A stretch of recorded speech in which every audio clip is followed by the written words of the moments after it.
After 4 exhausting days in the hospital, my daughter brought me home and said, "Mom, everyone's waiting. We only want to help." But when I entered my living room, relatives filled every chair. My son-in-law slammed a DNA report onto the table. "That boy isn't your grandson." My daughter pointed upstairs. "Social services is coming for him." Then my terrified 6-year-old grandson grabbed my hand and whispered something that made the entire room suddenly feel dangerous. This story won't leave you unchanged. Before we begin, drop a quick comment for me. Have you ever had someone close to you betray your trust, yes or no? Your perspective might be exactly what someone else needs to read. Certain details have been adjusted for storytelling and learning.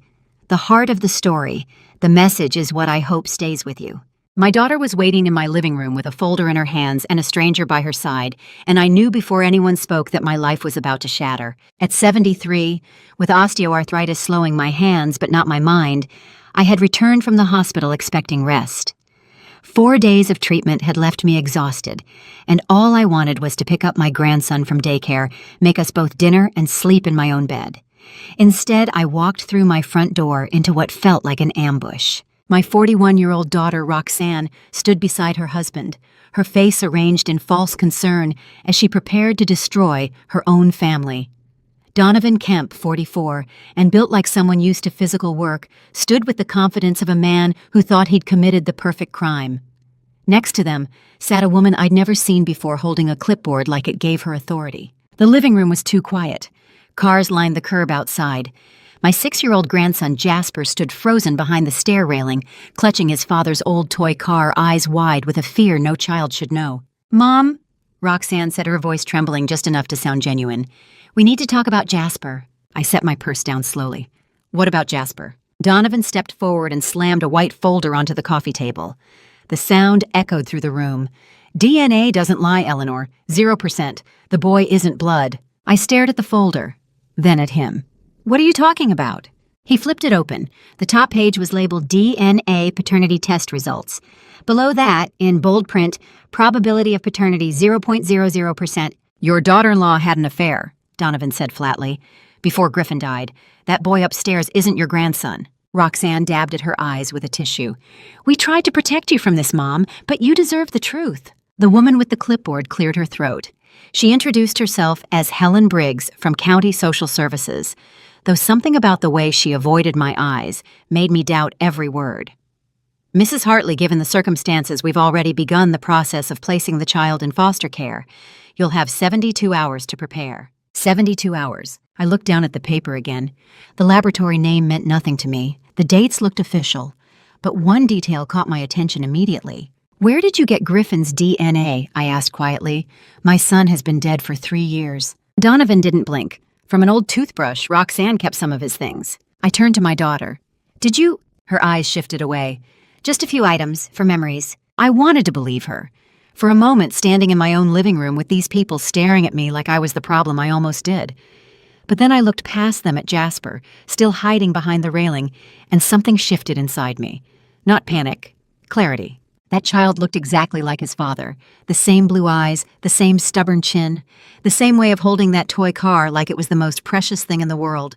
"I'd like to see the rest of the documentation," I said. Helen Briggs stood. "Mrs. Hartley, I understand this is difficult, but the science is clear." "Then showing me the full report shouldn't be a problem." Donovan's jaw tightened. Roxanne touched his arm, a warning I wasn't supposed to notice. Helen gathered her clipboard and murmured something about following up in a few days. Within minutes, they were gone, leaving the folder on my coffee table like a grenade with the pin pulled. I stood there for a long time after their cars pulled away. The house felt too quiet again, too empty. I walked to the railing where Jasper had been standing, but he'd already disappeared upstairs. I made tea. I checked the locks on the doors. I tried to convince myself this was some terrible misunderstanding. But when I finally went upstairs to check on Jasper, I found him sitting on his bed in the dark, still holding that toy car. "Sweetheart," I said gently, "why aren't you asleep?" He didn't answer. I sat down beside him. "Are you afraid?" He nodded, so small in his dinosaur pajamas. "Of what?" For a long moment he said nothing. Then in a whisper so quiet I almost missed it. "Uncle Donovan said if I ever told anyone about the red truck, I would disappear just like Daddy did." My blood went cold. "What red truck?" Jasper's hands tightened around the toy car. "The day before Daddy's accident. We were at the store. I was waiting in the car. Uncle Donovan was doing something by the wheel. He was there a really long time. What was he doing? I don't know. But when he looked up and saw me watching, his face was scary. That's when he told me to never ever tell anyone. He said I'd disappear just like Daddy did if I ever said anything. I pulled my grandson into my arms, keeping my voice steady even though my heart was breaking. You're safe with me, sweetheart. No one is going to hurt you. But inside, my mind was racing. Griffin's car accident, 3 years ago. The police said the brakes had failed.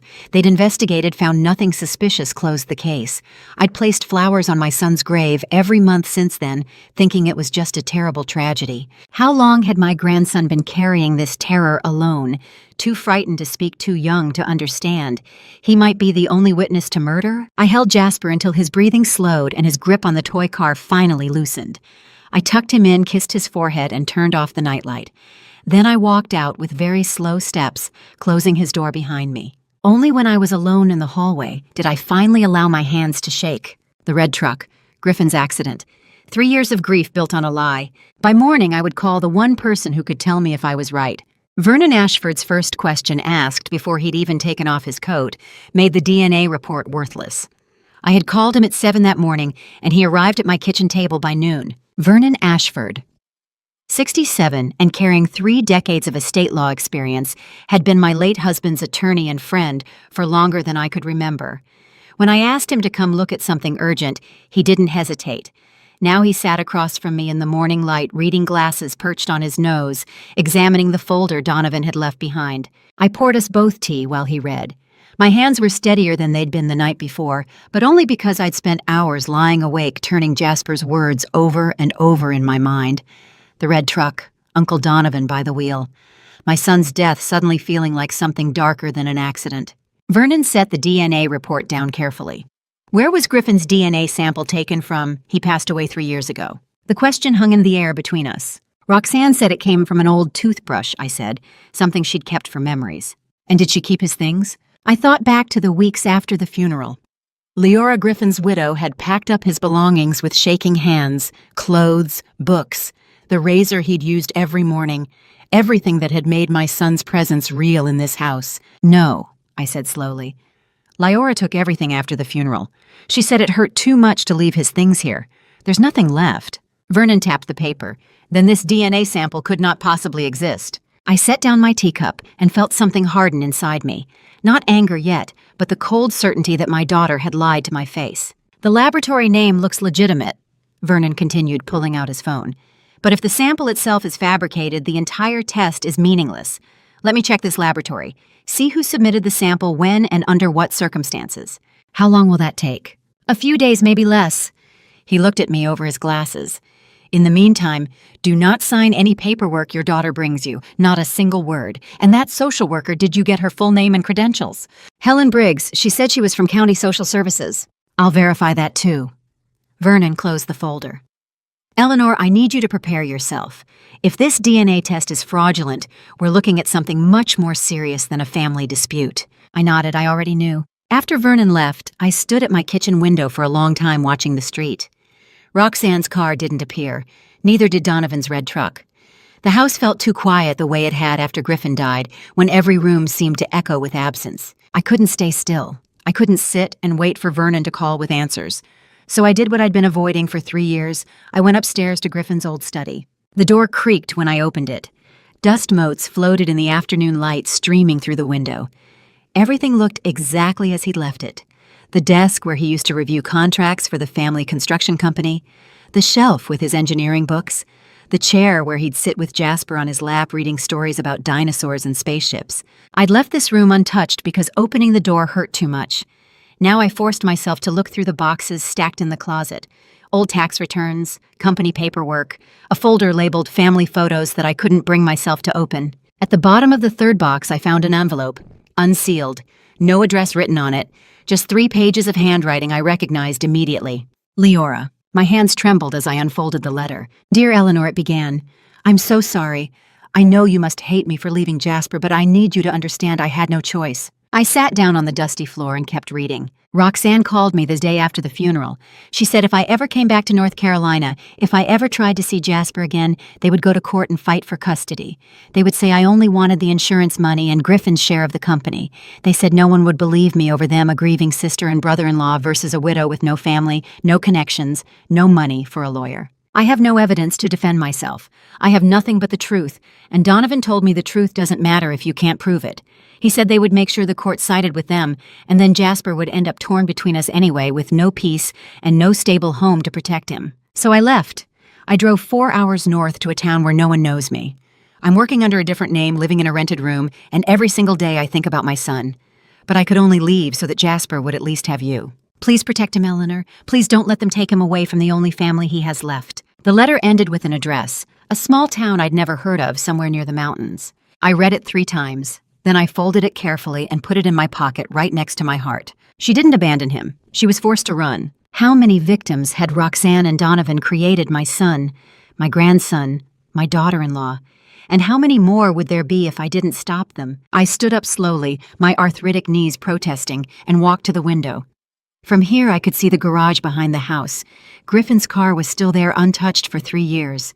After the accident, the insurance company had declared it totaled. They'd offered to haul it away, but I'd told them to leave it.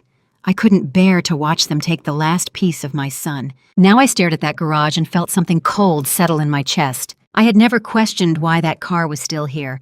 I had never asked to see the police report. I had never demanded to know exactly what had failed in that brake system. I had grieved and accepted and moved on the way people do when tragedy feels random and inevitable. But it wasn't random. It wasn't inevitable. I folded Leora's letter and put it in my pocket next to my heart. Then I looked out the window toward the garage, where Griffin's old car still sat gathering dust and secrets. By evening, Vernon would call with news about the laboratory, and the news would be worse than either of us imagined. The DNA test was a fraud. Vernon confirmed it that evening, the first words out of his mouth matching what I'd already suspected. "The laboratory is real," he said without preamble. "Charlotte Biogenetics. They're accredited, been in business for 15 years, but the sample was submitted under an anonymous ID code. No witness, no chain of custody." I sank into my kitchen chair, phone pressed to my ear. What does that mean? It means anyone could have walked in off the street, paid cash, and submitted any biological sample they wanted. The lab doesn't verify identity for private paternity tests unless specifically requested. So the sample claiming to be Griffin's DNA was actually taken from a stranger, someone Donovan paid most likely. The laboratory processed it professionally, but they had no way of knowing the sample was fraudulent. I closed my eyes. Can we prove that? Not easily. The lab destroys samples after 90 days. This test was run 4 months ago. 4 months. While I was still visiting Griffin's grave every Sunday, while Jasper was learning to read in 1st grade, while Roxanne was calling me twice a week to check on my health, Vernon wasn't finished. "Eleanor, there's something else. My office showed signs of a break-in last week. Nothing obvious, no broken windows, no missing files. But my technician noticed the desk had been moved slightly. We checked for bugs." My stomach dropped. "And we found a small listening device under my desk, professional grade. It had been there at least 2 months, maybe longer." I gripped the phone receiver so hard my arthritic knuckles went white. They had been inside Vernon's office, listening to everything. Every conversation about the estate. Every discussion about how the family construction company shares would be distributed. Every word about the house, the farm, the money I'd set aside for Jasper's future. "They planned this long before you left the hospital," Vernon said quietly. "This wasn't a spontaneous decision. This was calculated." After we hung up, I sat in my kitchen for a long time staring at nothing. The house felt different now. Every creak of the floorboards made me wonder if someone was listening. Every shadow seemed to hide something darker. I barely slept that night. When I did drift off, I dreamed of Griffin's car spinning out of control on a wet road. The next morning, I found Jasper at the breakfast table pushing cereal around his bowl without eating. He looked so small in his dinosaur pajamas, his hair still messy from sleep. I sat down across from him. "Sweetheart, can I ask you about something you told me the other night?" He looked up, those blue eyes so much like his father's. "The red truck," I said gently. "Can you tell me what it looked like?" Jasper set down his spoon. For a moment I thought he wouldn't answer. Then in that quiet voice children use when they're afraid of being in trouble. "It was dark red, like the color of the bricks on the school, and it had a big scratch on this side." He gestured to his left. "Uncle Donovan's truck." He nodded. "And you saw him near Daddy's car the day before the accident?" "Daddy was in the store," Jasper whispered, "buying milk. I was waiting in the car because it was raining.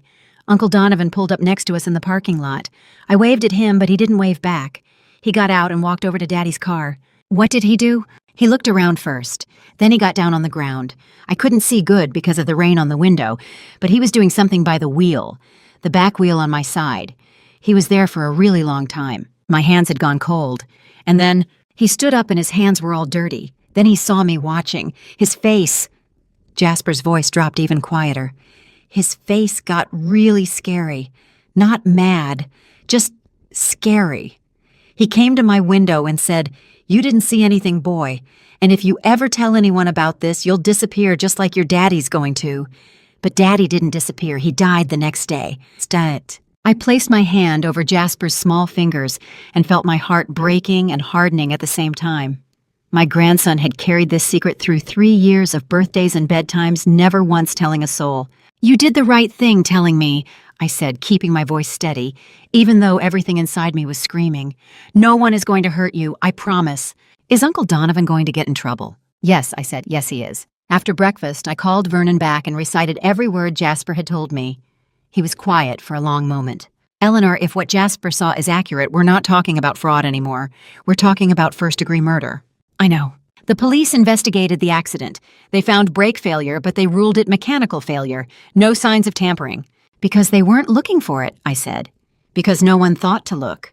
"Is Griffin's car still in your garage?" "Yes." "Don't touch it. Don't let anyone near it. I'm going to make some calls." That afternoon, I stood at my kitchen window, watching Jasper play in the backyard with that old toy car. He was making engine noises, driving it through the grass, completely absorbed in his imaginary world. 3 years. For 3 years, I placed flowers on my son's grave, thinking it was an accident. For 3 years, Roxanne sat next to me in church, her head bowed in prayer, tears streaming down her face as the pastor talked about God's mysterious ways. And all along, she knew exactly what her husband had done. That same afternoon, Vernon called me to his office. When I arrived, he laid 2 documents side by side on his desk, and the space between them measured the distance between an accident and murder. 2 days before the accident, Vernon said, tapping the first document, "Griffin's car was serviced here." He slid a copy of a garage receipt toward me. The name at the top made my stomach turn. Precision Auto Repair, the same garage where Donovan had worked as manager until 6 months before Griffin died.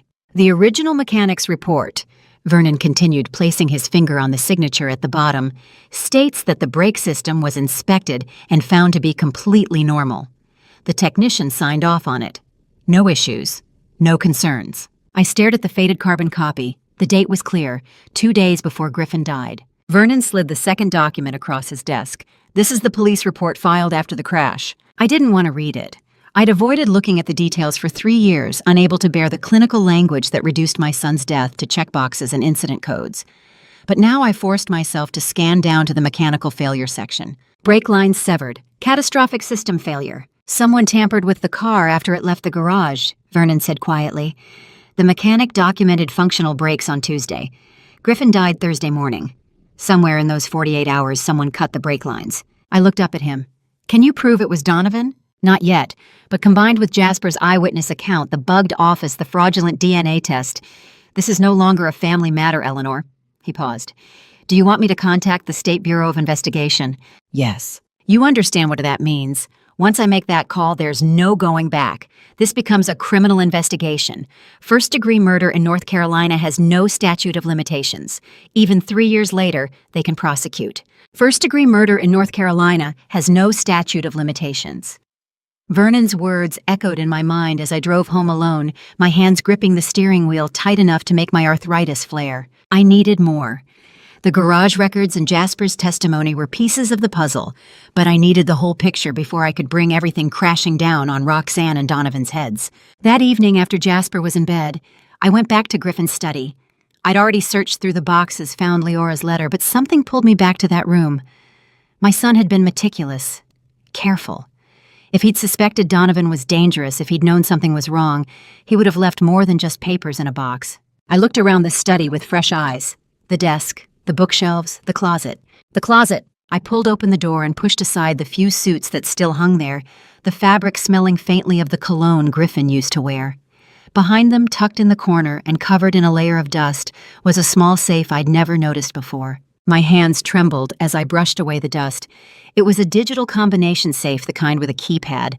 I tried our home address. Nothing. I tried Griffin's birthday. The red light blinked. Wrong code. I sat back on my heels, frustrated. Griffin had never mentioned a safe. Why would he hide it in here without telling me the combination? Unless he didn't want anyone to find it. Unless it was meant to stay hidden until someone knew to look. I heard footsteps on the stairs. Jasper appeared in the doorway, rubbing his eyes. "Grandma, why are you in Daddy's room?" "I'm looking for something your father might have left for me," I said. "But I found this safe and I don't know the password." Jasper walked over and looked at the keypad. What kind of password? Numbers like a birthday or an important date? He was quiet for a moment, thinking. Then, "Daddy said the day I was born was the most important day of his life. He told me that all the time." My breath caught. "What's your birthday, sweetheart?" "March 15th. I entered the numbers slowly. 0315. The safe clicked. The light turned green. I pulled the handle, and the door swung open. Inside, exactly as Vernon had predicted someone like Griffin would do, was a black USB drive and a white envelope with one word written on it in my son's handwriting, Mom. The safe clicked open and I heard my own breath catch. 3 years too late, I was finally listening to my son. "What is it?" Jasper asked. I pulled him close and kissed the top of his head. "Your daddy left me something very important. Thank you for helping me find it." "Is it treasure?" "In a way, yes. Evidence, proof, the kind of treasure that could put murderers in prison." "Something like that," I said. "Now go back to bed, sweetheart. I need to look at this alone." Jasper nodded and shuffled back to his room. I heard his door click shut. I stood there in Griffin's study, holding the USB drive and the envelope, and felt something shift inside me. Not grief anymore, not shock, something harder, colder. My son had known. He'd known Donovan was dangerous. He'd known something terrible was coming. And he'd prepared for it, hiding evidence in a safe that only opened to his son's birthday, a password that proved every single claim in that fraudulent DNA test was a lie. I sent Jasper downstairs to play the next morning and closed the study door behind me. Then, I plugged the USB drive into Griffin's old laptop, the one that still sat on his desk gathering dust. The screen lit up. A folder appeared, Evidence. Inside were subfolders labeled Financial Records, Audio Files, Communications. I realized my son had known beforehand. He knew and he had prepared. It was just that no one had opened this safe any sooner. What I found on that drive would give me everything I needed to destroy them. The first file on my son's USB drive was labeled Roxanne Theft, and my throat closed before I even opened it. Inside were spreadsheets, dozens of them meticulously organized by date. Each one documented a transfer from the family construction company's accounts. Small amounts at first, $3,000 here, $5,000 there, then larger $15,000, $20,000. The transfers went back 2 full years, ending just weeks before Griffin died. At the bottom of the final spreadsheet, Griffin had typed a single line in red: total, embezzled $180,000. $180,000. My daughter had been stealing from the company her father and I built from the business that employed 23 families in Charlotte, and she'd done it for 2 years, while sitting across from me at Sunday dinners asking about my health. The next folder contained invoices. Construction materials, Henderson Supply. Equipment rental, Carolina Industrial. Every invoice looked legitimate, printed on official letterhead with proper account numbers, but Griffin had added notes beside each one. Fake. Vendor doesn't exist. Payment went to offshore account. Donovan had created the fake invoices. Roxanne had approved them. Together, they'd been bleeding the company dry. The third folder was labeled Audio. My hand hesitated over the mouse before I clicked it. Griffin's voice filled the study, and I had to grip the edge of the desk to keep from falling apart. "I have all the proof, Roxanne. Every fake invoice, every transfer, every offshore account Donovan set up." My daughter's voice, quieter, barely picked up by whatever recording device Griffin had used. "You wouldn't do that to your own sister." "I already did. I filed a report with the police this afternoon. The fraud division is opening an investigation Monday morning." "Griffin, please. You stole from our family. You stole from Dad's legacy. And you dragged your husband into it. Or maybe he dragged you. I don't care anymore. I just want you out of the company, out of my life." The recording ended. I sat there in the silence of my dead son's study, listening to my son's voice, dead 3 years, calmly tell his sister he'd already gone to the police, and I understood why he never made it home that night. The final file was a draft text message, never sent, time-stamped the morning of the day he died. "Mom, I love you.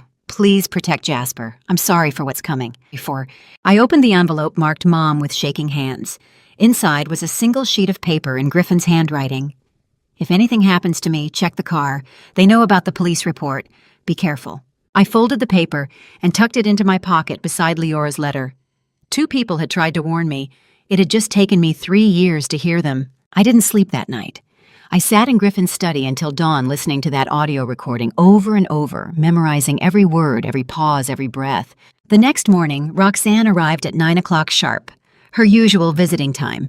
She let herself in with the key I'd given her years ago, calling out as she walked through the house. "Mom, I brought fresh muffins from that bakery you like." I met her in the kitchen, my face carefully arranged into the same tired smile I'd worn every morning since leaving the hospital. "You're so good to me," I said. "You're my mother." She set the muffin bag on the counter and began preparing tea, moving around my kitchen with the easy familiarity of someone who'd been doing this for months. "Let me get your medication." She opened the cabinet where I kept my prescriptions. I watched her carefully as she took out a pill bottle, but it wasn't the orange prescription bottle from the hospital. It was a white bottle I'd never seen before. "Is that a new prescription?" I asked. "Oh, the pharmacy switched containers. Same medication." She shook out 2 pills and set them beside my teacup. I picked up one of the pills, turning it over in my fingers. The shape was wrong, the color slightly off. "These look different." "Generic version. Works the same." Roxanne poured hot water into my cup. "Here, let me add your honey." She turned away to reach for the honey jar, and I saw her hand move over the teacup. A quick motion, something small dropping from her palm into the water. She stirred it twice and set the cup in front of me. "Drink it while it's hot," she said, smiling. "I worry about you so much, Mom."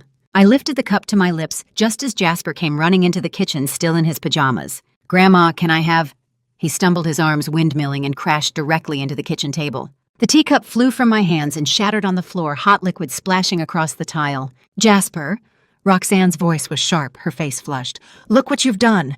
"I'm sorry, Grandma, I didn't mean to—" Jasper's voice carried just the right note of childish panic, but when he looked at me, his eyes were completely clear. How does a 6-year-old child learn to recognize poison being dropped into his grandmother's tea? And how much had he already seen that I didn't know about? "It's all right, sweetheart," I said, getting down carefully to clean up the mess. One of the pills Roxanne had given me had rolled under the table. I palmed it quickly, wrapping it in a napkin while Roxanne wasn't looking. "I should go," Roxanne said, her jaw tight. "I have an appointment." "Thank you for visiting." I walked her to the door, that pill wrapped in a napkin and tucked into my pocket. She kissed my cheek before leaving. "Make sure you take your other medications, Mom. I worry about you so much." "I know you do." I smiled and watched the door close. Then I stood there for a long moment, thinking about my daughter kissing me goodbye after trying to poison me in my own kitchen. Jasper ran over and pulled my hand, looking up at me with eyes far too knowing for a child. "Are you okay, Grandma?" I knelt down and pulled him into my arms. "Yes, sweetheart, thanks to you." "Uncle Donovan is bad, and Mom is bad too, isn't she?" I held my grandson close and realized we were both protecting each other now, and that scared me more than anything Roxanne could do. I held Jasper closer that night, both of us protecting each other now. The next morning, Vernon called with news that the North Carolina State Bureau of Investigation would see us immediately. The SBI office in Charlotte was nothing like I expected. No drama, no urgency, just 2 agents sitting across a conference table asking me to prove my son was murdered. Special Agent Curtis Townsend, a man in his early 50s with 20 years in homicide investigations, led the meeting with the quiet authority of someone who'd seen every kind of murder. Special Agent Teresa Dalton, the forensic specialist assigned to the case, took detailed notes as I described the brake sabotage. Vernon laid out the evidence methodically. The USB drive with embezzlement records and Griffin's audio recording. The mechanic's report documenting the wheel tampering. Leora's letter proving Roxanne had forced her away. The pill Roxanne tried to give me, which I'd turned over to Vernon for testing. "Mrs. Hartley," Curtis said, reviewing the mechanic's report. "Your son died 3 years ago. Why did it take this long to come forward?" "Because I believed it was an accident," I said. "Because I trusted my daughter. Because I was recovering from a stroke and didn't know my grandson had witnessed threats. I didn't have proof until 10 days ago." Teresa looked up from her notes. "The boy saw someone at the garage. He saw a red truck. He saw a man tampering with the wheel the night before Griffin died. He recognized the truck because the driver had threatened him before told him to keep quiet about seeing things he shouldn't see." And the driver? Curtis asked. My son-in-law, Donovan Kemp, Vernon said. Former auto garage manager. Would have known exactly how to sabotage a vehicle. Curtis leaned back in his chair. First-degree murder in North Carolina has no statute of limitations. Evidence from 3 years ago is just as valid as evidence from yesterday. Something loosened in my chest, a weight I'd been carrying since the moment I understood Griffin didn't die in an accident. We'll need to impound your son's vehicle for forensic examination, Teresa said. It's been 3 years, but tool marks on brake components can still be detectable, especially if the vehicle has been in storage. It's been in my garage, I said. I couldn't bear to sell it. That helps us, Curtis said. Less environmental degradation of evidence. Vernon pulled out a small plastic bag containing the pill. This allegedly came from a prescription bottle Mrs. Hartley never received. She watched her daughter drop something into her tea before giving it to her. Teresa took the bag carefully. We'll send this to the lab. If it's not what the bottle claimed, that's attempted poisoning. Mrs. Hartley, Curtis said, his voice taking on a different weight. This is critical. You need to act completely normal. If Roxanne and Donovan suspect we're investigating, they'll run. We need time to build this case, impound the car, analyze the evidence, verify the embezzlement through bank records. Can you go home and pretend nothing has changed? I thought about sitting across from Roxanne at dinner, smiling at Donovan, letting them believe they'd won. How long? I asked. Weeks, possibly. We move carefully on cold cases because we only get one chance at prosecution. I can do it, I said, for Griffin, for Jasper. Walking out of that building, I felt the weight of pretending settle onto my shoulders. Every smile at Roxanne, every polite word to Donovan would be a lie I told to protect the truth. But I'd learned something these past weeks. Sometimes the strongest thing you can do is let people believe you're weak. Before I tell you what happened next, I need you to understand something. Comment. A, if you think a grandmother should shield her grandson from danger. Or B, if you think he has the right to help catch his father's killer, and tell me why in one sentence. Please note what follows includes some recreated details for narrative purposes, but the lesson is what matters. A week later, Roxanne came by with Donovan. They'd started visiting together more often, checking on me, asking about my medications, inquiring whether I'd made any changes to my will. I served tea and made small talk while Jasper played in the hallway with his toy cars. He was wearing the electronic watch Griffin had given him before he died, a child's gadget that could play simple games, take blurry photos, and record short audio clips. I noticed when Donovan excused himself from the living room. I heard his heavy footsteps in the hallway. Hey, kid. Donovan's voice carried from around the corner. Come here a second. My heart stopped, but I kept my face neutral, kept nodding at whatever Roxanne was saying about a new specialist she thought I should see. In the hallway, Jasper's small voice, I'm playing. I said, come here. Donovan's tone went cold. We need to talk about something. I couldn't see them from where I sat, but I knew my grandson. I knew the fear he'd been carrying since the night he saw that red truck. And I knew that he was brave enough to press the small button on the side of his watch. Listen to me, boy. Donovan's voice dropped lower, barely audible. One more word about that red truck and you'll disappear just like your dad. Nobody's going to believe a 6-year-old anyway. You understand? Silence. Then Jasper's whisper, yes, sir.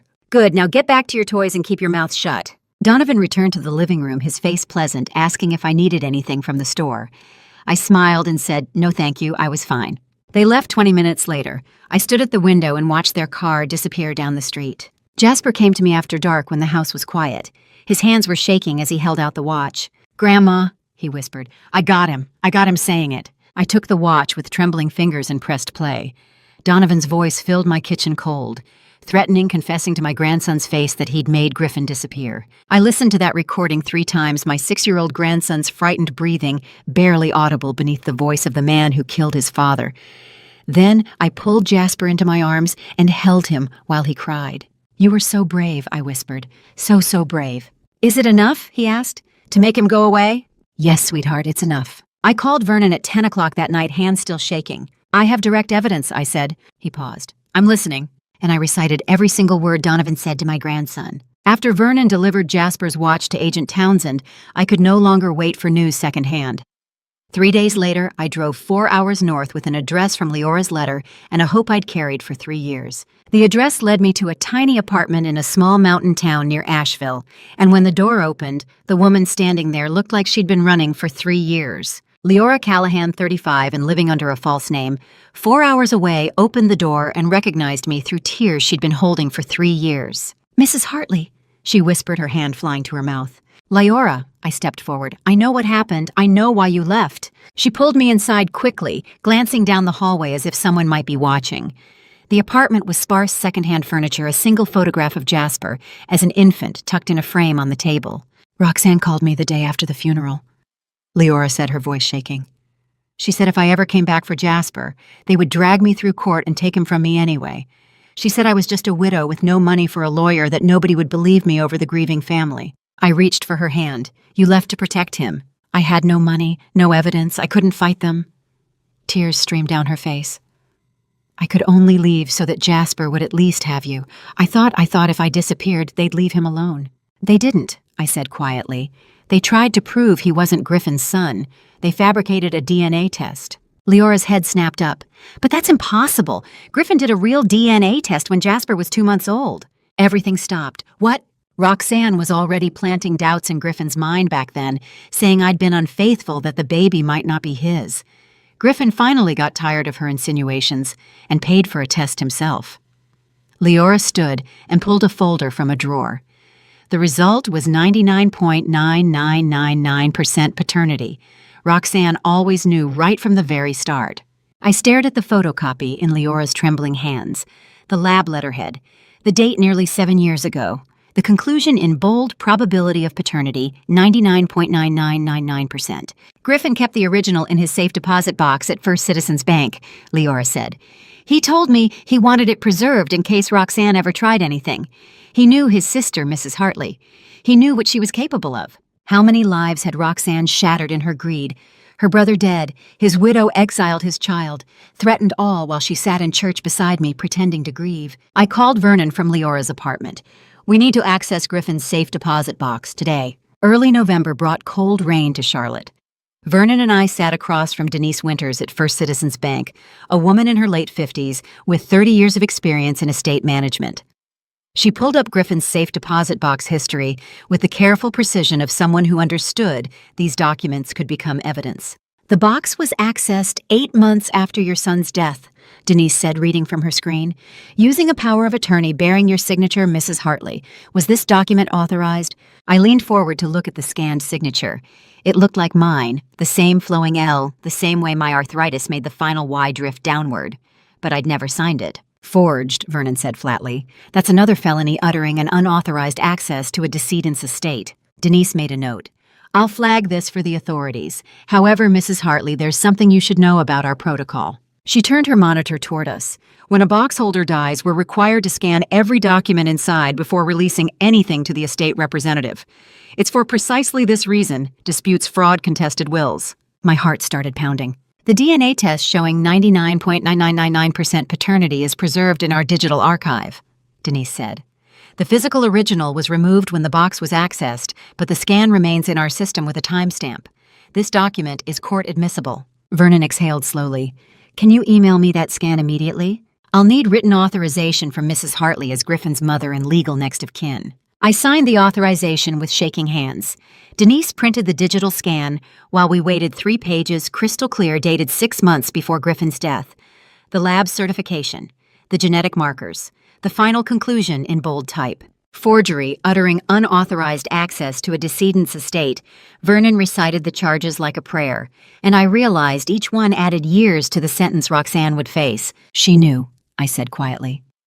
When she showed me that fake DNA test in my living room, when she looked me in the eye and said Jasper wasn't Griffin's son, she already knew the truth. She'd stolen the real test herself. Premeditated fraud, Vernon confirmed. She accessed the box specifically to destroy evidence that contradicted her scheme. That demonstrates intent, planning, sophistication. A judge will see that. Denise handed me the printed pages. I'm sorry for your loss, Mrs. Hartley, and I'm sorry it took this long to uncover the truth. I held those pages like they were my son's last words. In a way, they were his final protection for his child, preserved in a bank's digital archive, because he understood his sister well enough to know she'd try to erase the evidence. Vernon walked me to my car through the rain. I'll send this to Agent Townsend immediately. Combined with the embezzlement evidence, the brake sabotage, Donovan's recorded threat, and now the forged power of attorney, we have a complete case. How much longer do I have to pretend? I asked. Townsend said 2 weeks, maybe 3. They're finishing the forensic analysis of Griffin's car. Once that's complete, they'll move to arrest. He squeezed my shoulder. "You've done everything right, Eleanor. Griffin would be proud." I drove home in the rain thinking about my daughter sitting in her comfortable house believing she'd won, believing she'd destroyed every piece of evidence, believing her mother was too old and too weak to fight back. Vernon emailed me the scanned document that afternoon. I opened it standing in my backyard phone in my trembling hand, rain soaking through my coat. The final line read, "Probability of paternity, 99.9999%. I looked up at the rain-dark sky and spoke to my son for the first time in 3 years. "It took me too long, Griffin, but I found it." I kept that DNA test result on my phone, reading it every morning like a prayer. Griffin had protected his son even in death, and now I would finish what he started. Donovan started coming by the house 3 times a week in mid-November, and I knew from the way he watched me that he suspected something had changed. He'd arrive unannounced, letting himself in through the back door he'd never used before, appearing suddenly in doorways while I was cooking or reading. His eyes followed me around rooms. He lingered near my desk, glancing at papers. He asked questions that sounded casual but weren't. "You've had a lot of visitors lately, haven't you?" he said one afternoon, standing too close. "Friends checking in on you." "Vernon comes by sometimes," I said, keeping my voice steady. "He's handling some estate paperwork." "Estate paperwork?" Donovan smiled, but it didn't reach his eyes. "Anything I should know about?"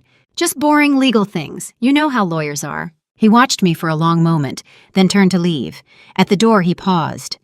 "You seem different lately. Stronger. I thought you were supposed to be recovering from a stroke." "I'm feeling better," I said. "That's good." His voice went flat. "Real good." After he left, I found Jasper hiding in the upstairs closet, the way he used to hide when Donovan first started threatening him. I held my grandson and felt the clock ticking down. Agent Townsend called 3 days later.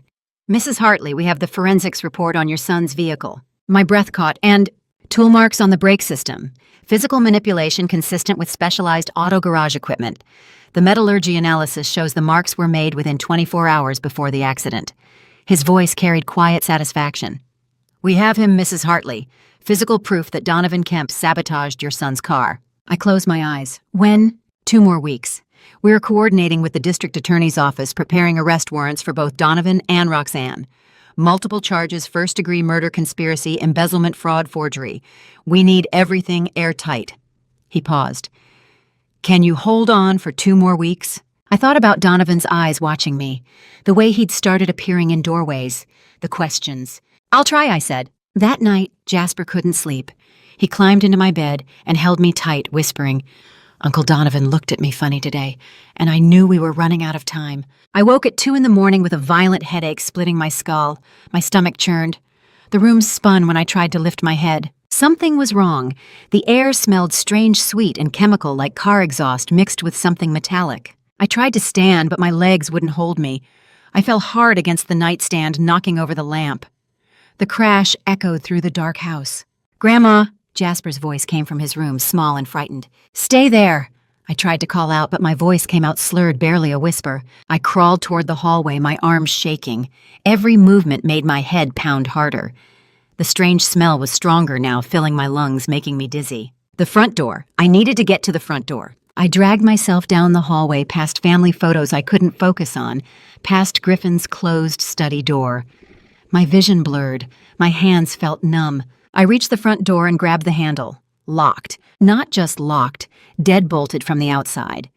The kind of lock that needed a key on both sides. The lock Donovan had installed last month, saying it was for my safety. He locked us in. Jasper appeared in this hallway, crawling on his hands and knees. His face was pale, his eyes wide. "Grandma Daddy said if I ever smell something weird, I need to crawl close to the floor." Griffin's safety lessons. Griffin teaching his son what to do in an emergency. Griffin protecting us still. "Good boy," I managed. "The door, it's locked from the outside." Jasper crawled to me, his small hand finding mine. "The windows." I turned back toward my bedroom, pulling Jasper with me. We crawled together across the hardwood floor. My grandson and I, both of us, fighting the dizziness, the nausea, the fog creeping into my brain. The bedroom window was stuck.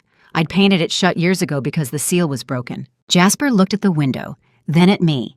Then grabbed his father's old toy car from my nightstand, the red metal car Griffin had played with as a child, the one Jasper carried everywhere after his father died. "I'm breaking the window like Daddy taught me," Jasper shouted. He swung the heavy metal toy with both hands. Once, twice.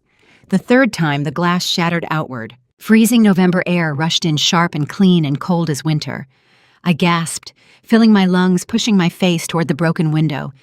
Jasper did the same, both of us breathing in great gulps of night air. Lights came on in the neighbor's house. Someone shouted.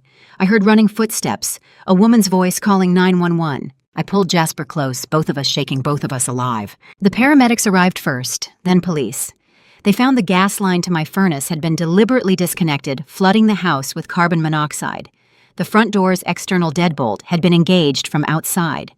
All the windows except the one we broke had been sealed shut with caulk applied sometime in the past week. A police officer pulled me aside while the paramedics checked Jasper. Mrs. Hartley, do you have security cameras?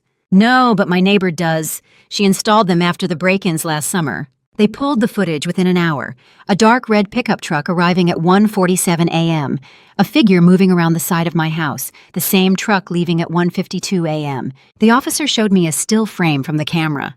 Even in the grainy footage, I recognized the truck. The same red truck Jasper had seen at the garage 3 years ago. The same truck that appeared in Donovan's driveway every single day. Sitting in that ambulance with an oxygen mask over my face, I watched police officers tape off my home as a crime scene, and I understood Donovan had just handed them everything they needed. The paramedic checked my vitals, while Jasper clutched the broken toy car in his arms. Griffin's toy, now a weapon that saved our lives. I looked at our house now, surrounded by police tape and flashing lights. The red truck, the security camera, the deliberately cut gas line. The SBI won't need 2 more weeks, I whispered. Agent Townsend arrived at the hospital within 2 hours. By dawn, arrest warrants were being prepared for both Donovan and Roxanne. Roxanne showed up at Vernon's office the next morning, looking like she hadn't slept. And the first thing she said was, I know about the camera footage.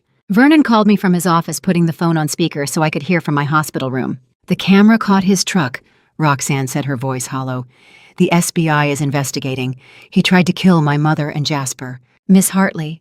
Vernon's voice was carefully neutral. Why are you here? I heard the sound of something heavy being placed on his desk. Donovan's old phone, the one he thought I didn't know about. Roxanne's words came faster, now panicked. There are texts about Griffin, about the accident that wasn't an accident. Keep going, Vernon said. Receipts for the tool he used on the brakes.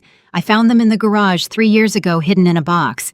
I didn't understand what they meant until later. She paused. There's also a text chain discussing Griffin's accident, and an audio file. Donovan sent it to someone last month. He said, I took care of Griffin, I can take care of the old lady too. My hands clenched around the hospital bedsheet. My daughter had evidence all along. She'd known for 3 years. Miss Hartley, Vernon said carefully, bringing these here is the right thing to do.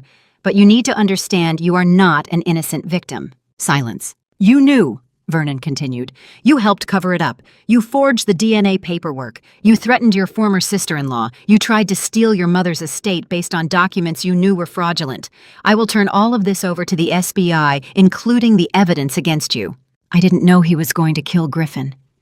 Roxanne's voice broke. I found out after. He told me it was done, that there was no going back, that if I said anything, we'd both go to prison. I was scared. You were complicit, Vernon said quietly. You made choices after your brother's death. You fabricated evidence. You threatened a grieving mother. You tried to convince your own mother that her grandson wasn't her blood. I heard Roxanne crying through the phone, and I felt nothing. No sympathy, no maternal instinct to comfort her.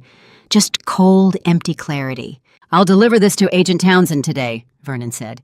You should expect arrest within the week. After she left, Vernon called me directly. I was still in the hospital room with Jasper sleeping beside me, his small hand wrapped around mine. Eleanor, we have everything, he said. For the first time in 3 months, I truly wept. 3 days later, on a cold December morning, they arrested Donovan at 6 a.m. first-degree murder. Attempted first-degree murder of 2 persons. Elder financial abuse, forgery, uttering, criminal impersonation, intimidation of a minor witness. The social worker. Helen Briggs was never employed by the county. Donovan had paid her to impersonate one, ensuring the 72-hour deadline would panic me into compliance before anyone could check her credentials. Roxanne was arrested the same day at her home.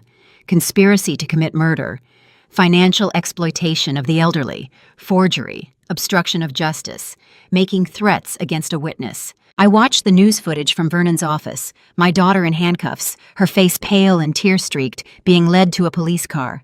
I should have felt something. Grief, maybe. Regret. but all I felt was the weight of 3 years lifting off my shoulders. "The formal will reading is this afternoon," Vernon said gently. "Are you ready?" I looked at Jasper, who sat in the corner of Vernon's office, playing quietly with his broken toy car, the car that had saved our lives. "I'm ready," I said. The conference room felt too formal for what was really a family reckoning. Vernon sat at the head of the table. Notary Harold Reeves, a man in his mid-50s who'd witnessed hundreds of estate proceedings, sat quietly at the end of the table during the will reading. Agent Curtis Townsend stood by the door as an official witness. Vernon placed 2 documents on the table side by side. "DNA report submitted by Donovan Kemp on September 15th, Vernon read. "Laboratory Advanced Genetics Testing Services. Result probability of paternity 0.00%. He picked up the second document. "DNA report certified by First Citizens Bank dated March 12th, 6 years prior. Laboratory Carolina Medical Diagnostics. Result probability of paternity 99.9999%. He let the numbers hang in the air. The first report was fabricated using an anonymous sample that couldn't have come from the deceased Griffin Hartley, as proven by independent analysis. The second report was commissioned by Griffin Hartley himself when his son was 2 months old, preserved in his safe deposit box, and corroborated by bank digital archives. Vernon pulled out a small audio player, the same one I'd used to listen to Griffin confronting Roxanne about the embezzlement. "Before we proceed with the estate distribution, there's one final piece of evidence Griffin left for his family." He pressed play. My son's voice filled the room and my heart stopped. "Mom, if you're hearing this, it means I didn't get to stop Roxanne in time." I gripped the armrests of my chair, tears already streaming down my face. "I've documented everything. The embezzlement, the threats, the fake invoices Donovan created. I filed a police report, but I know they're dangerous. If something happens to me, please don't believe it was an accident. Please investigate." His voice wavered slightly. "Please protect Jasper. He is my son, and he is the best thing I have ever done. Lyora is his mother, and she loves him. Don't let anyone tell you different. The DNA test in this box proves he's mine. I know Roxanne will try to claim otherwise. She's been planting doubts for years. Don't let her win." A pause, then softer. "I love you, Mom. I'm sorry I couldn't fix this before it came to you, but I know you're strong enough to finish what I started." The recording ended. The room fell into absolute silence after Griffin's voice stopped, and I sat there with tears streaming down my face, listening to my son speak to me from beyond the grave. Vernon cleared his throat gently. "The estate valued at $2.8 million will be held in discretionary trust for Jasper Hartley until he reaches age 25, with Mrs. Eleanor Hartley serving as trustee and legal guardian." Harold Reeves signed the documents with quiet efficiency. Agent Townsend witnessed. Vernon stamped everything official. It was done. Walking out of the conference room, I called Leora from the hallway. "You can come home now," I told her. On the other end of the line, she sobbed, and I let her cry for a very long time. Leora arrived in Charlotte 3 days later, driving the same old sedan she'd fled in 3 years ago. I met her at my door with Jasper playing in the backyard, unaware his mother had finally come home. The house had been cleared by the SBY and cleaned by professionals, but stepping through the front door for the first time in 2 weeks still felt like reclaiming something I'd thought was lost forever. The scent of fresh paint covered where they'd repaired the bedroom window. Winter sunlight streamed through the glass, new glass, clear and unbroken. The hardwood floors had been refinished where the paramedics tracked in mud. Every trace of that night had been scrubbed away except the memory. Jasper ran straight to his room the moment we arrived. I heard him rummaging in his closet, then his small footsteps returning. He appeared in the doorway holding the broken toy car, the red metal car that had belonged to his father, that had saved both our lives. "Can I put Daddy's car on the windowsill so he can look outside?" Jasper asked. "Of course, sweetheart," I said, my throat tight. "That's exactly where it belongs." He placed it carefully on the sill in my bedroom, positioning it just so, then stepped back to admire his work. The toy was dented now, one wheel bent from the impact with the glass, but in the sunlight it gleamed like something precious. I went to the kitchen and boiled water for tea. I poured it into a cup without checking it first, without inspecting anything, without looking over my shoulder. For the first time in months, I felt safe in my own home. The simple act of making tea without fear felt like breathing after being underwater. That afternoon, Leora knocked on my door. She looked older than 35. The years of running and hiding had carved lines around her eyes. But when she saw me, her face crumpled. "Mrs. Hartley, Come inside," I said. "We need to talk before Jasper sees you." We sat in the living room where Roxanne had once tried to steal my estate with a fraudulent DNA test. Now I sat across from the woman my daughter had terrorized into abandoning her child. I will not hand Jasper over immediately, I said clearly. You need time to prove yourself, and he needs time to know you again. You disappeared from his life when he was 3 years old. He barely remembers you. Leora nodded, tears streaming down her face. I understand. I only want to see my child. You'll need to find work in the area, stable housing. You'll visit here regularly, supervised at first. We'll rebuild trust gradually. Yes, she whispered, whatever it takes. I studied her for a long moment, this young woman who'd been driven away by threats and poverty, who'd given up her son to keep him safe. Griffin had loved her once. He'd chosen her to be Jasper's mother. He's in the backyard, I said finally. Are you ready? She wasn't, neither was I. But some things can't wait. I opened the back door and called Jasper inside. He came running, then stopped dead in the doorway when he saw Leora. He stared at this unfamiliar woman sitting in our living room.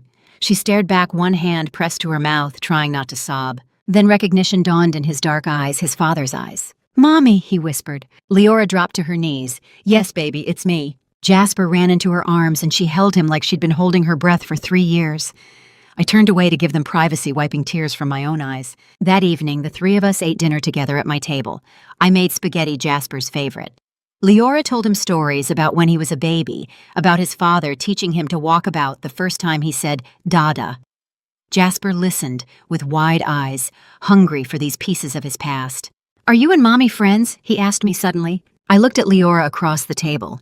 She looked back at me, this woman who'd lost everything because of my daughter. We are learning how to become friends, sweetheart, I said honestly. Leora smiled through tears. That's the truth. Family isn't just blood, I thought, watching them together. It's the work you're willing to do to rebuild what's been broken. 4 days later, I met with Vernon and the independent trustee to formalize Jasper's inheritance. Carolyn Fletcher, the independent trustee, with 20 years of experience managing family estates, brought the careful neutrality of someone who understood her job was protecting a child, not picking sides. She sat across from Vernon in the conference room, reviewing documents with methodical precision. The entire estate, the house valued at approximately $800,000, the 80-acre farm, and the 40% stake in the construction materials company will be held in discretionary trust for Jasper Hartley until he reaches age 25, Vernon explained. Carolyn nodded. Jasper will have access to funds for education, health care, and reasonable housing needs throughout his childhood and young adulthood. But no family member can access these funds without joint approval from both trustees. What about Leora? I asked. If she regains custody, the trust protects Jasper's inheritance regardless of custody arrangements, Carolyn said. His mother can't withdraw funds unilaterally. Neither can you. That's the point, to ensure the money serves Jasper's interests, not anyone else's. Vernon slid the final documents across the table. Sign here and it's done. I signed my name, Eleanor Hartley, trustee, and watched Carolyn countersign. Years of my husband's work, Griffin's legacy protected for the grandson who would carry our family forward. Griffin would be proud, Vernon said quietly. I looked out the window at the December sky, thinking about my son, thinking about my daughter sitting in a cell awaiting trial. How many winters did I have left to watch over Jasper, and what legacy would I leave him when I was gone? Driving back from Vernon's office, I thought about Roxanne sitting in a cell awaiting trial. I could teach Jasper to hate her for what she'd done. I could fill him with bitterness about the aunt who'd helped murder his father, who'd tried to steal his inheritance, who'd threatened his mother into exile. But hatred is heavier than guilt, and there are some burdens I refuse to pass down. One more thing remained, a promise I'd made to my son 3 years too late. The promise was simple: plant something that would outlive the lies, something that would grow in the light instead of rotting in darkness. Christmas Eve arrived cold and bright, and when Jasper asked if we could plant a tree for his father, I knew exactly what kind of legacy we were really building. Leora arrived early that morning with a young oak sapling wrapped in burlap, its roots bound in soil from the mountains where she'd hidden for 3 years. We chose a spot in the backyard where sunlight would reach it most of the day, where Jasper could see it from his bedroom window. The ground was hard from the December cold. I watched Leora dig, while Jasper sat beside me on the back steps, holding his father's broken toy car. This is where Daddy will be, he asked. Not exactly, I said carefully. Your father's body is in the cemetery, but this tree, this will be something living that reminds us of him, something that grows stronger every year. Jasper nodded, turning the dented car over in his small hands. Can I put this here too? The car. So it can stay with the tree, so Daddy knows we remember. My throat tightened. I think that's a beautiful idea. Leora finished digging and stepped back, leaning on the shovel. The hole was deep enough, wide enough. Ready. Jasper ran inside and returned carrying something wrapped in newspaper. He unwrapped it carefully, revealing a small wooden plaque no bigger than his hand. Someone had painted words across it in careful block letters, Leora's work, I realized, teaching her son to honor his father. Jasper read the words aloud, his voice serious. "The truth can be buried, but it cannot be erased." He looked up at me. "Is that right, Grandma?" "Yes, sweetheart," I said. "That's exactly right." We planted the oak together, 3 generations working in the cold afternoon light. Leora lowered the sapling into the earth while I steadied it. Jasper carefully placed his father's broken toy car at the base of the trunk, nestling it against the roots like an offering. Then he pushed the wooden plaque into the soil beside it, marking this spot as sacred. We covered everything with earth, the roots, the car, the base of the plaque. Jasper patted the soil firm with his small hands, the way children do when they're trying to help with grown-up work. 3 generations stood around a hole in the earth planting hope where fear had tried to take root only months before. "Will it grow big?" Jasper asked. "Very big," Leora said softly. "Oaks can live for hundreds of years." "Will I see it get big?" "You'll watch it grow your whole life," I told him. "When you're my age, this tree will be taller than the house." He considered this, staring at the slender sapling that barely reached his waist. Then his face changed that look children get when a thought suddenly frightens them. "Grandma," he said quietly, "am I still your grandson?" The question hit me like a physical blow. After everything, the arrests, the DNA tests, the will reading, this was what he'd been carrying. The fear that a piece of paper could unmake family. I knelt down to his eye level and took his small hands in mine. "You never stopped being my grandson, Jasper. Not for a single second, no matter what any piece of paper said. But the real test showed you're Griffin's son. But even if it hadn't, even if you'd come from somewhere else entirely, you would still be my grandson." I squeezed his hands gently. "Do you know why?" He shook his head. "Because being family isn't just about blood. It's about love. It's about the people who show up when you're scared, who hold you when you cry, who plant trees in the cold so you'll have shade someday." I touched his cheek. "You are my grandson, because I choose you, and you choose me every single day." Jasper threw his arms around my neck and held on tight. Over his shoulder, I saw Leora wiping tears from her eyes. After a moment, Jasper pulled back. "I choose you too, Grandma." "I know, sweetheart." He nodded, satisfied, and ran back inside to wash the dirt from his hands. Leora and I stood side by side in the winter twilight, watching the small oak tree. "Thank you," she said quietly, "for letting me come back, for trusting me with him." "He's your son," I said. "Griffin wanted you both in his life. I'm just keeping that promise." A winter breeze swept through the bare branches of the older trees in the yard, and I understood some things take time to grow, but that doesn't mean they aren't already becoming what they're meant to be. That evening, the 3 of us ate dinner together. Leora had made her grandmother's recipe for ham and sweet potatoes.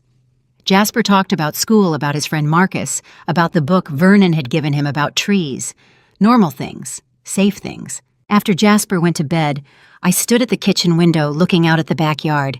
The oak sapling was barely visible in the darkness, just a thin shadow against the fence. I thought about the day Roxanne confronted me in my living room with a fraudulent DNA test, trying to convince me my grandson wasn't my blood. I thought about the months of pretending, of gathering evidence, of watching my daughter's face, and knowing she'd helped murder her own brother. I thought about Griffin's voice on that recording, "Please protect Jasper." I'd done what he asked, not perfectly, not without mistakes, but I'd done it. The trials would come, Donovan's, Roxanne's. There would be testimony and evidence and verdicts. There would be years of appeals, probably. Years of Jasper asking questions about why his aunt was in prison, why his uncle tried to hurt us. I would answer those questions honestly. I would tell him the truth, but I would not teach him to hate. I don't know how many more winters I have left to watch that oak tree grow. My arthritis is worse this year. My hands shake more often. I'm 73, and I feel every one of those years. But I know Jasper will see it. And when he stands beneath its shade one day, maybe with children of his own, maybe alone, he will know his father fought for the truth. His grandmother did not give up, and the truth, no matter how deeply buried, always finds a way to grow. That's the legacy worth leaving. Not wealth, not revenge, just the simple knowledge that truth endures, that love is stronger than lies, and that family is what you build together in the light. And to you listening to my story, remember this: the truth can be buried, but it cannot be erased. I almost gave up that day in my living room when my daughter showed me that DNA test. I almost believed I was too old, too weak, too alone to fight back. But I learned something important. Silence isn't peace, and accepting injustice isn't love. Sometimes the strongest thing you can do is refuse to believe the lie, even when everyone around you is selling it. If you're living through family drama right now, listen closely. These revenge stories with mom or grandmother at the center aren't about hatred, they're about protecting the innocent and refusing to let evil win. Family isn't just blood, it's the people who fight for you when you can't fight for yourself. I believe God put me through this trial to show that truth always rises even from the darkest places, even when it takes years. In every family drama I've witnessed, justice finds a way. What do you think about how this played out? Would you have done anything differently? Drop a comment below. I read every single one. If this story moved you or reminded you of someone who needs to hear it, please share it with them. And if you want more revenge stories with mom standing up for what's right, subscribe to Silent Revenge with Auntie May. Your support means everything. Thank you for staying until the very end. I know these stories aren't easy, but they're important. Just a reminder, some details have been adjusted for storytelling purposes, and the focus is always on the lesson we can take forward together.